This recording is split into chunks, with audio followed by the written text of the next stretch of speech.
Apologies for being a little bit late. I've just come from another meeting in Norton Road where people were concerned about drug taking, alcohol and begging. And can I just say, this area of health services is very important, as are all health services and the NHS, in terms of making sure that it's adequately funded to deliver the services that the people of Derbyshire and beyond in the country deserve. And it's something that should be used as a political football in any way, but it needs funding. Today, we talk about mental health services. And with that, I also want to add learning disabilities, because in my opinion, mental health and learning disability issues do go hand in hand, and there's a great deal of overlap between the two. When I became the Police and Crime Commissioner for Derbyshire in May 2016, I made sure that one of my 7 top strategic objectives was mental health and learning disabilities. I'm probably one of the few Police and Crime Commissioners up and down the country who see the importance and relevance of mental health services and how too many people get sucked into the criminal justice system as prosecuted and convicted, or because they are victims and because they're more vulnerable, they're more able to be targeted by people who take advantage in their communities. So one of my 4 strategic priorities is to support those with mental health issues, including those with learning disabilities who come into contact with the criminal justice system as victim or offender, to get the right support from the right agency at the right time. Now that is a challenge. That is a challenge for mental health services, and many governments have talked about the parity of esteem, which says that we should prioritise mental health services in the same way we prioritise physical health services. And despite those commitments, verbal commitments, I don't think we've ever got there. And we haven't got there still. And I want to do what I can to change that. Now, as a result of that, one of the things I am doing is coordinating and running a mental health crisis concordat group, a strategic group of police, social care, mental health commissioners and providers, the probation service, the youth offending service, and other organisations to come together to provide a more responsive and appropriate service for people who are in urgent care, and rather than having them locked up or put on a place of safety order, one section 136 order, into a police cell, because there's nowhere else to take them, to look to work to get more adequate services. And we've done some really good work in that emergency area of activity, to the extent that there's been nobody placed in our police cells on a section 136 place of safety order in the last 2 years, bar two individuals in the early parts of it. That is a massive success, and that's been a success that's been achieved by partnership working. I co-chair that group with David Gardner, who is the lead mental health commissioner for the CCGs. But we know there are many, many things which are still problems that are causing problems.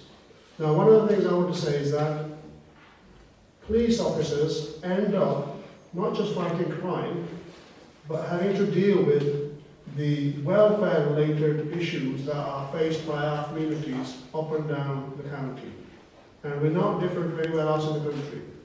80% of the calls to service for police officers is to do with mental health, other relationship issues, alcohol and drug issues, which are social problems. Those social problems require public services to be adequately funded to deliver the right treatment at the right place by the right individuals. There are examples of that happening, but many people working in those services are stretched, and I dare say there is a bunker mentality, particularly in the mental health services, because they're inundated with so much demand and they find it difficult to respond to it They do a good job, but they find it difficult to respond to it adequately all the time, every time. And the recent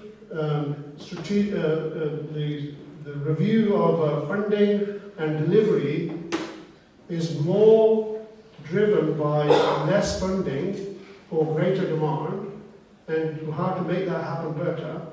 And as a member of the Health and Wellbeing Board in Derby City and member of the Derbyshire County Health and Wellbeing Board, one of the things we are impressing upon government is that you cannot deliver good, effective services and reconfigure them if the money you're getting is less or not sufficient to deliver those adequately.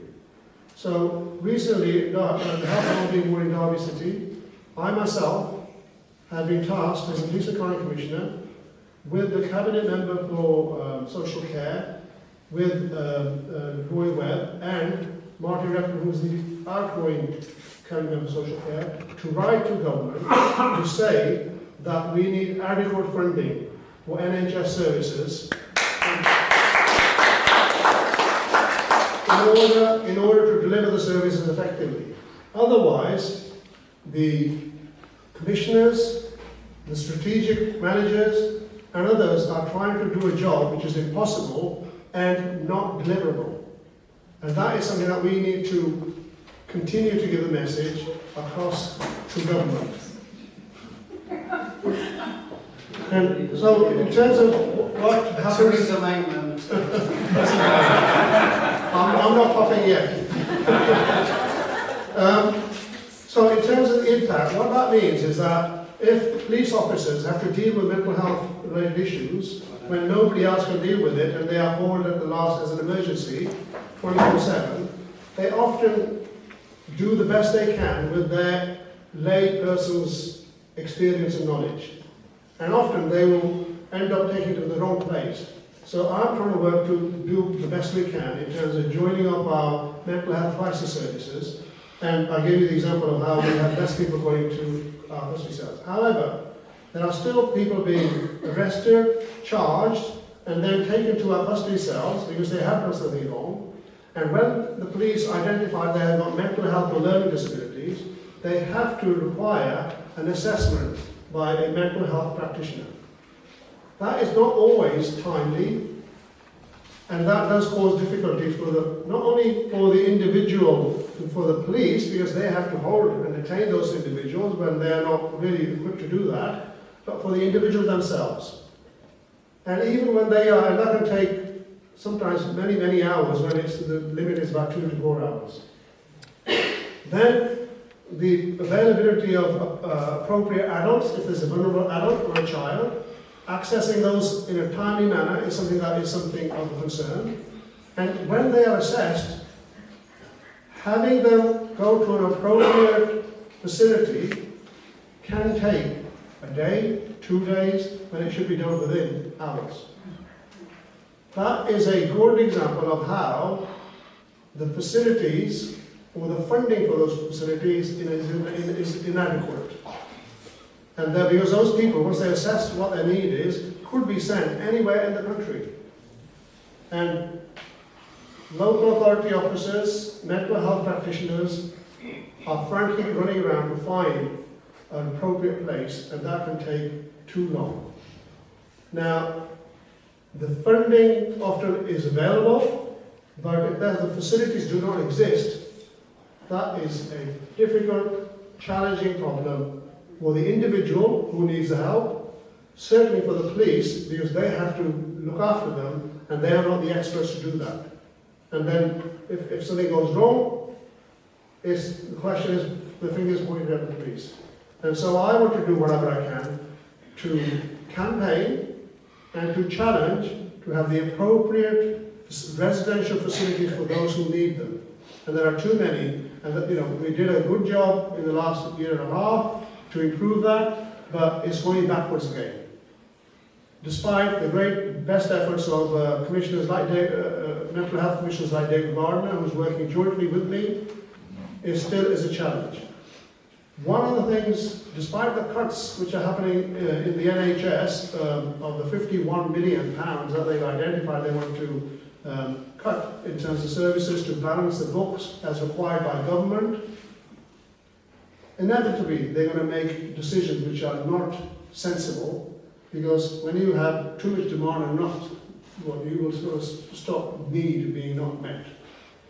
But those cuts, the commissioners, through the work we're doing, are trying to minimise the impact on mental health services.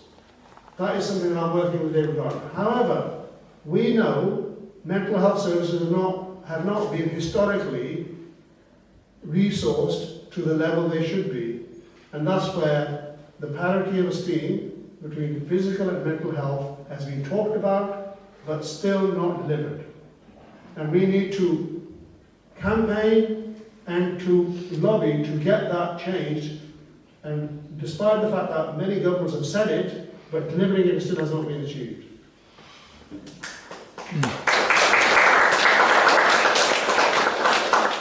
Now, as a police supply commissioner, I am doing what I can, because I run a service called the Independent Custody Visitor Scheme.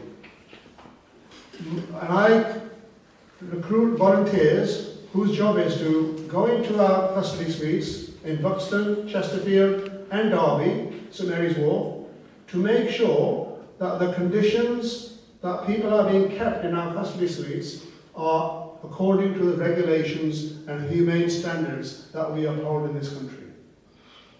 They do that, and I have developed that further. It's the first time anywhere in the country that's been done, and I have set up a vulnerability recording project. So not only are we looking at the physical conditions of how people are being looked at, but also looking at their vulnerability. And we've discovered, and it's only been running for 4 or 5 months, and the evidence will be used to provide to other persons. We've discovered that 49% of those who go through the custody suites are identified as being mentally vulnerable. That is a large number. Many of them should not be there, but the police are often the last resort 24/7, when other services are not available. And I want to make sure that we equip our police officers the best they can. And one of the things I've done is make sure that mental health practitioners sit in our call centre to advise police officers when they encounter people with mental health needs or learning disabilities in the community, to get a better way of dealing with them rather than guessing as many people. That has had an impact, but it's only 4 till 12, 7 days a week, which is the peak hours, out of hours.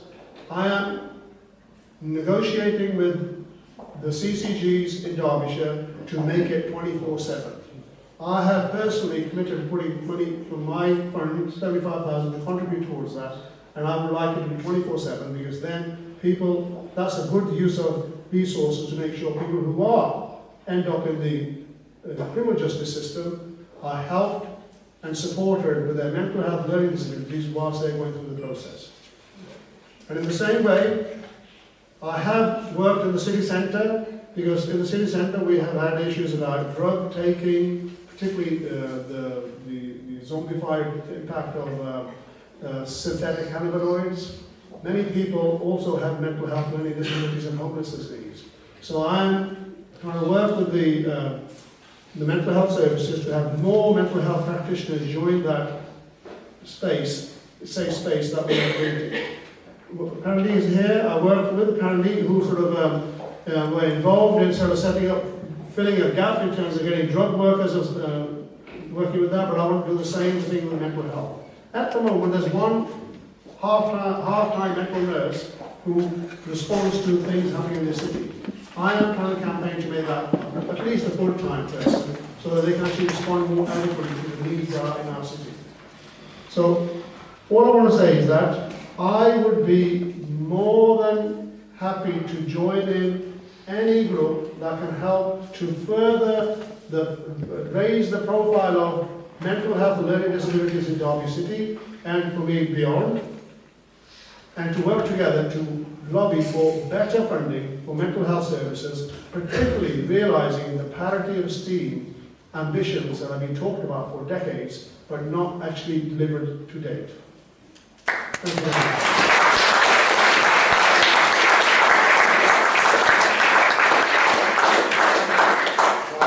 Great to see questions. I want questions, but they're about the police and mental health. Other stuff about mental health generally has to come up later, if you don't mind, because Hardyal's going in 10 minutes. So, okay, please. Do you think it's all down to the austerity cuts why the crime and mental health, because there doesn't seem to be a lot of help for people with mental health or learning difficulties within Derby because of the cuts? Do you want to answer that? Yeah, I can do. Yeah, I think historically there's always been a difference. Austerity has made an impact right across the piece. When public service funding has been cut, or it's not kept pace with demand, as in the health service, that does have an impact. It stretches those people who are trying to provide those services when the demand is going up, but the resources are not going up equally.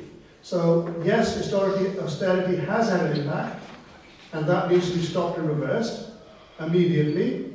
We heard Theresa May today say that it's going to stop. We'll see when it actually happens. And the second bit is that there has always been, historically, I mean, I've worked 30 years in the probation service as a probation practitioner, probation officer and a manager. It's always not been adequately resourced compared to physical health. So it's both, historically and during the historical period. Thank you. Mr. Crime Commissioner, What's your name, please? my name is Mickey Summers. Basically, I have a lot of time for the NHS in Derbyshire. The Derby Royal saved my life a couple of years ago, so I have a lot of gratitude. I've got a lot of gratitude for NHS Derbyshire's mental health team around one of the directors, Caroline Green. I also respect that the police have a difficult job to do. But as a crime commissioner, I believe that you're there to uphold and hold the chief constable to account. You're aware of Operation Thalia, and you're aware that I emailed you recently to call for the resignation of the chief constable. I've had complaints upheld. It's a mental health issue. The mental health team are aware of some of these complaints, right? I called for resignation of either yourself or the chief constable, right? All you did was get the officer that had been subject to a complaint to respond back to me. Now, that is totally inappropriate, and I would like you to respond, right, in the role of crime commissioner. Either you're going to resign or you're going to call for resignation of the chief constable or meet with the delegation to call for that chief constable from Liverpool. Sorry, is this related to mental health? It is related to mental health. In what respect? And I'll highlight what it has to do with mental health. Mental health in Derbyshire once upon a time was a hospital called Aston Hall, where Dr. Newland did drugs experiments on kids. Operation Thalia investigated that, right? I've been trying to review my evidence, right, and get a perpetrator from Nottingham, right, who's involved in some indicators to national inquiry. Your police force can't find him. I've given them routes to find him, and they can't find him. Now, I'm either going to hold you to account, sir, Okay. or I'm going to hold your chief constable. Thank you, brother. Thank you. Thank you. You want to short briefly answer that one? It's an individual matter. I don't think I can do it in a public Well, you refuse to email back to me, sir. I'm sorry, this is... Are you going to meet with me? You can find another way to speak, but this will take us the whole meeting if we do it that way. Be polite, sir. That's an individual matter, sir. If you want to talk about that, please do it outside the meeting. And This is a public meeting and as about regards- I'm asking mental you a health services. question. Will you meet with me afterwards? Well, I can't today because I'm leaving in 5-10 minutes. So give me a date that you will. I can't give you a date. I will look back and contact you. Give me if somebody can take the details. Give me your details. Or you can contact my solicitor. Could you please listen to me? Have a nice day, sir. Okay, thank you. As regards the Aston Hall issue, we might touch upon it later because it's an issue which a number of us are very aware of. Lynn. It's a simple question. You said 49% of people in custody have mental health problems. Do you know how many people are actually convicted in our jails have mental health problems? not too many. There's too many of them in the whole of the criminal justice system and in our jails. I've been talking to the governor of Foster Hall, which is a women's prison, and she was saying to me that 70 to 80% of the women in that prison have got some sort of mental health related needs. And that is too many. And I think men, it might be 60 to 70. That some of those people are in the wrong place and they need to get support and treatment as opposed to being in custody. And there's work going on through that mental health crisis in Kodak to see how we can try to reverse that. There are too many people in our prisons who have got needs for mental health and learning disability, and they should be somewhere else now rather than our prisons. Okay, there's somebody back there on the left-hand side. I saw a hand waving, or was it? Hello, I live to Derby. I just moved here 1 year ago, and Derby psychotherapy just done something for me what I couldn't get in Lincolnshire for 9 years. So I'm grateful for that, and I believe that courts are theoretical saving only because a lot of people are self-medicating through drug abuse, alcohol, which put extra strain on A&D and extra money which need to be allocated there instead of mental health, which when you use that, why mental health would be more funded. You actually can prevent a lot of health issues and crime, and always actually chained and related. So actually I don't know what I can do to help, but I have a lot of experience, personal and professional, because I'm working for NHS myself.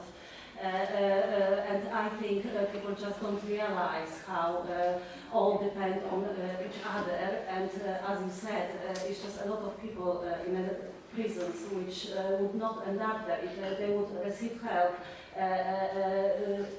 in the first place, real help, not theoretical help or antidepressants who, only profit for pharmaceutical companies.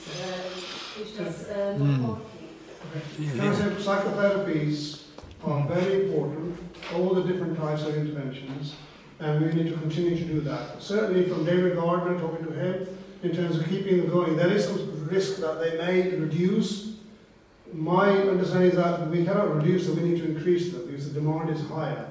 I certainly am working to make sure that people who are victims of rape, domestic abuse, where they have need support or psychotherapeutic support, they should get that. And I've been working with the health commissioners to actually see how we can make sure we strengthen that area of activity. So, but it is joining up, and that's what I've said. Thank you for supporting what I was saying.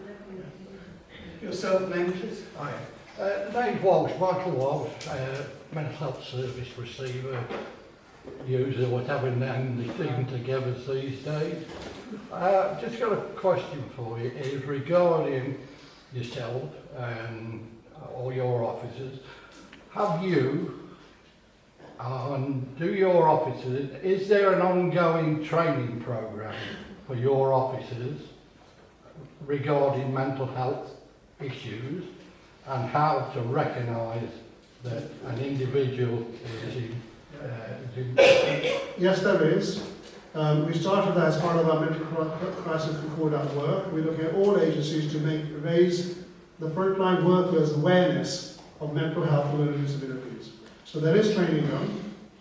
One of the problems is that police officers come up with so many different types of scenarios when they go out, because it can be anything like that. So we are trying to make sure they have the basic awareness so they can identify it, and rather than try to do the best they can with their lay approach, they use what I talked about, the mental health hub practitioners, which are based in the call centre, so which is available for people who, 60% of people who call the 101 or the 999 system, and if they identify through their awareness that they've got mental health, they refer to the practitioners, and the same for the police officers on the ground. But that's only, as I said in my speech, 4 till 12 at the moment, 7 days a week. I want to make it 24/7. Absolutely. So that's what I'm working towards, and I'm working with our clinical commissioning groups to do that.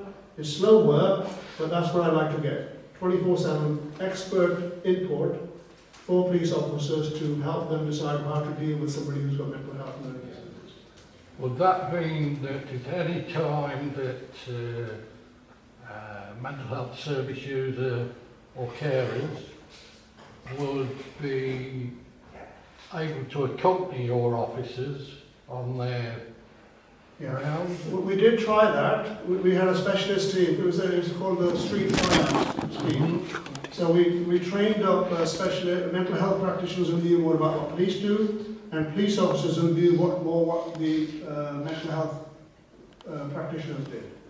That did work, but unfortunately there was only a team which could only go one place at a time. And we are looking to see whether we can recreate that. We just tried to use the resources better by having a central hub of practitioners who can access the database, because 80% of people who are seen by the police are already known to mental health services. So they can actually pull up the information and give the right information, right advice for the right intervention. But we have not got it 24/7, and that's what I'm lobbying and campaigning for, and I'm willing to put some money from my funds to help do that. I think it's time for one more question. One more, yes. One more question, okay. Tony at the back. Tony's going to be talking later about mental health, actually. But Tony's about police and crime and mental health. I know. I just wanted to explain that the group I'm going to be Can you speak talking louder, please? the group I'm going to be talking about later, until a couple of years ago, we used to do, Mental Health Active used to do mental health police training at Butley headquarters. We used to do that, and we did it for many years, until it was taken over by goodness knows who. But we used to do that, and we've had many good feedback from the police saying that the training we did was very good. Yeah. So it was really good if you can actually involve some members, after 8 tonight, or not even 8 tonight, who are actually mental health users in that training, rather than just using some corporate company, to actually help you do that training. I mean, I wasn't aware of that. Good I take idea. that back, and because if there's the chief, if I just explain, Police and Crime Commissioner, I'm the strategic governance for policing. I employ the chief constable to run operational policing, so he decides, it is a he at the moment, Peter Goodman, so he at the moment decides how he deploys and who he actually tries. But I would certainly take back what you said and your request. If you've got an email, we can send you some information. Yeah, we'll do it through it. Yeah. Please send me the information, I will commend that to the chief constable. Thank you. I want to, just before I thank you, I just want to mention a couple of things about the police, because I've been very involved with the police one way or another. Firstly, my past history involvement in the police is the other side of the police. I've been against the police in many respects, so I've got to be upfront about that. However, a couple of dealings with the police this last year. The first time, my son, who was having a breakdown, was taken into a police cell, and the police were ever so good with him, and they recognised he was having a breakdown. But the visitor who came in from the psychiatric service wasn't briefed. He hadn't heard all the stories. The police said go back to social services and say he needs to be in a hospital. Police were ahead of some of the other services. Another of these things also involving my son recently. He had absconded and locked himself in the house, and we could have broken the door down, and we had 4 police with enormous bolt cutters, but they spent half an hour talking through the crack in the door in the best way that I could possibly imagine, as good as any mental health team there. So I do want to praise them, but at the same time condemn the lack of support and the lack of services for the police and for the mental health teams. Both times, those incidents could have been avoided if you had a better mental health funding service, and that's the real problem.